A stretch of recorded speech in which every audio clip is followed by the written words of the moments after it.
makosana paja ndithu kuli nkhani za anyamatazi kwanje zimene ndithu achinadala kadula ndi anzawo akuimbidwa ndithu milandu ku bwalo la milandu posalira ndithu kuti makosana amene mu nthawi ya chipani cha Malawi Congress Party anali mphamvu kwambiri zimene amapasidwa kuchoka ku chipani chimenechi pamene ndithu amamenya anthu komanso kuwavulaza kuba komanso ndithu kuononga katundu anthu tikhulupirira kuti nkhani ya makosana amene tikutsatira bwino kuti anatoledwa ndithu ndi apolisi mawiki angapo apitawo nkhani zawo zinapita ndithu bwalo la milandu kumene anakapempha ndithu belo kumeneko. Ndeno kumakhala kubwera mafunso kunena zona kuti ndithu pa list ya anthu amene anapezeka kuti anatoledwa ndithu ndi apolisi amene pamaso kagulu ka anthu ena ake amene watu ndi Amunro Makina fa dzina la amene wanda kuti limatchulidwa pafupi ku nkhani ya zauchigawenga zimene zimachitika ndithu mu mzinda wa Lilongwe makamaka ndithu kakhala kuti kuli ma demonstrations ndi zina zotero. Ndi ena mazafotokoza kuti makosana amene anathawa panali ndithu dzina la amene Amunro Makina komanso anali ndi mnzake wina ake amene amadziwika zona kuti Eric Phakamisa.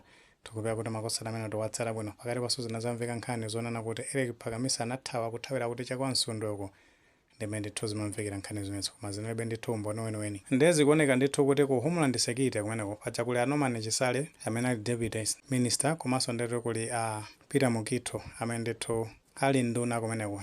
Ndiye makosana amene akuona ndithu kuti ali serious kwambiri anachita ndithu chothekera china chiyonse kuti zigawenga ziwiri zimenezi ndikuti zimbwandiridwe. Ndiye pano patitha kusimikiza kuti makosana amenewa amene atu ndi Amunro Makina komanso ndiye kuti Eric Phakamisa panopa ndithu agwidwa ali ku chitokosi cha polisi. Ndiye paja pakatipa kunatuluka ndithu nkhani zonena kuti makosana amene akusakidwa ndi apolisi magayizi amene anazatulutsa ndithu ka video amene watu Amunro Makina pamene amaonesa zona kuti amayankhula ndithu zotchallenge kuderera usogoleri umene kuyendesa dziko padakale panopa. Ndi amatenga kamphamvu zimene ali nazo nthawi ya MCP afunanso azizipanga apply panopa komano samazindika zoti zinthu ndithu zinasintha. Ndiye panopa awatapa ndithu makosana amenewa. Ana urali. Ana mjembera kaba. Kuba ni mshopla ikigai. Sina mboka kaba zoza. Kwa ndani MCP kumazulo. Ana mjembera kaba. Acheba kwa mbili. Acheba. Acheba kwa mbili. Kama ngazingo digira nawe. Ndawa ni kelele ikiyo kelele. Live. Mjembera tukutani. Akunama kwa mbili. Yana ngono. Ndino funso beri imene lumabwera ndona kuti kodi makosana amene milandu yeniyeni imene ndithu anapalamula ndi yotani apart from kusogolera ndithu gulu limene la anyamatazi kwanje. Milandu yodziwika bwino imene ndithu makosana amenewa nditha kunazo noti ndithu tikuidziwa zimene anachita.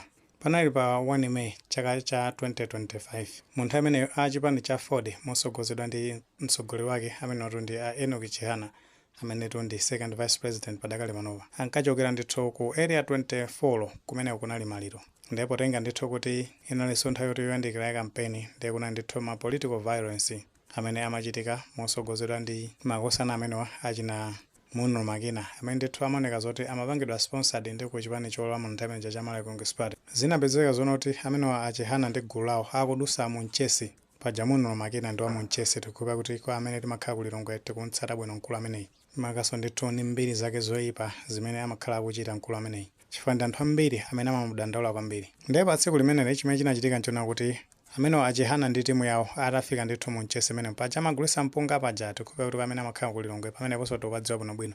Ndiye kunapezeka zona kuti kunatuluka ndithu galimoto imene inalibe number plate imene ndithu munali amene Amunro Makina komanso ndiye kuti ndi anzawo Dave Malamula. Ndiye chimene chinachitika nchoti galimoto imene inakatchinga ndithu mu msewu kusogolo kwa msewu ndiyoti convoy imene inapeza zoti yayima ndithu. Ndiye atangoyima gulu limene ndithu linatsika azikwanje kuyamba ndithu kuwathibula magayizi amene ali pa convoy imeneyi achihanawo ndiye kuti ndi timu yawo anapeza kuti ndithu anatemedwa pamenepo ena kumenyedwa kuvulazidwa kwambiri. Ndiye pofuna mtendere makosana amene achipani cha Ford anazapita ndithu ku polisi ku area 2.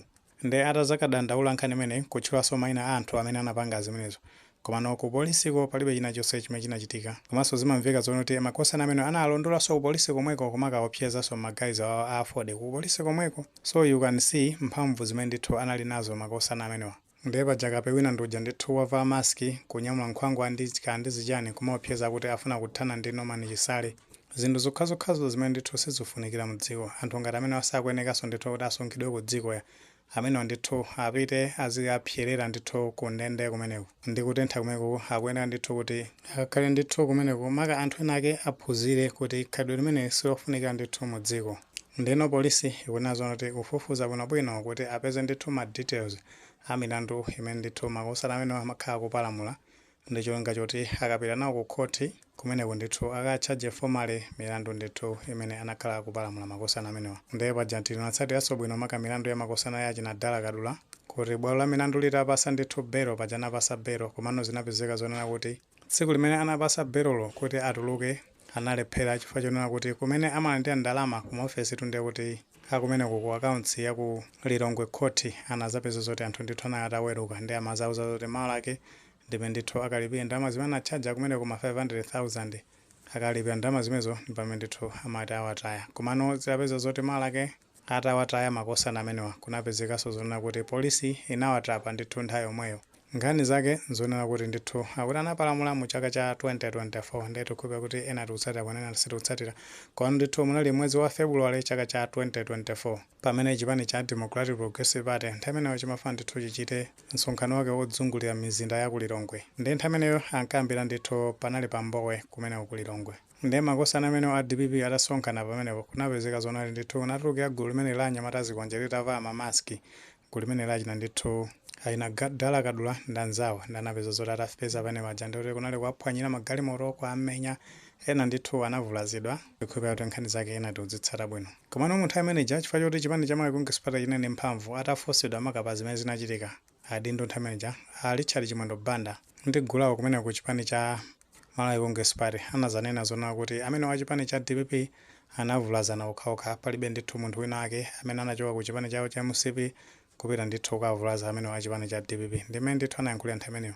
Ndi chifukwa choti nkhani imeneyi anthu ambiri ankafuna ndithu aone chilungamo pa nkhani imene zinapezeka zonena kuti apolisi atafusidwa nthawi imeneja kuli wamkulu wa apolisi amene wati ndi Amerini Yoram anazatulutsa chikalata pamene amazafotokoza zonena kuti akuchita ndithu kafukufuku makosana amene anapanga zimenezo akuti agwiridwa komano zinapeza zoti nkhani zimenezo palibe china chonse chimene chinachitika anthu amenewo palibe mmodzi anamangidwa. Zimene zinali zodziwikiratu kuti makosana amenewo ankatumidwa ndithu ndi chipani cha Malawi Sipata chifukwa zikakhala zoti zikuchitika kumbali ya chipani cha DPP tinaona nkhani zimene zinachitika za kumachinga pamene gavana wa chipani cha MCP kumeneko anazaphwanyidwa galimoto anapeza zoti makosana amene achita zimenezo gulu lonse ndithu linagwiridwa kupitisidwa ku polisi komano zikafika nthawi yonena kuti ndi zambali ya chipani cha Malawi Sipata kuti apalamula ndi amene palibe china chonse chimene chimachitika. Zimene zimasonyeza kuti achipani cha Malawi Sipata amakachita zimenezi popanga defend government yawo kapena utsogolero wawo ankapanga defend pogwiritsa ntchito ndithu anyamata amene azikwanje pofuna ndithu kusaweruzidwa makakulephera kumene utsogolero wawo umachita ndithu.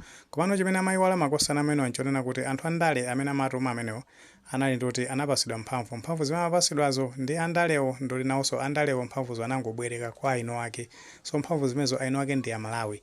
Ndi inafika ndithu nthawi yonena kuti mphamvu zimene apasa makosana a MCP zija matumba nazo achina Chimwendo Banda ndi anzawo mphamvu zimenezo ndithu analandidwa apasidwanso ena a chipani cha DPP padakali panopa nawo zinthu ndithu zasintha.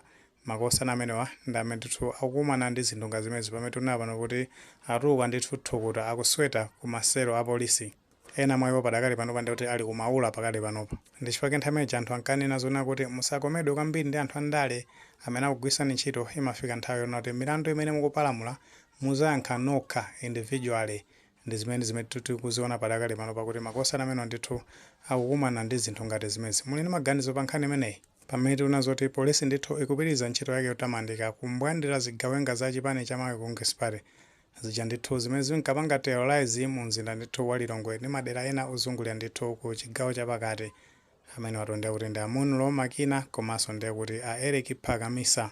Ngati maganizo amene muli nawo mutofoloza comment section uko koma tikamapereka tilemekezenso maganizo anzathu.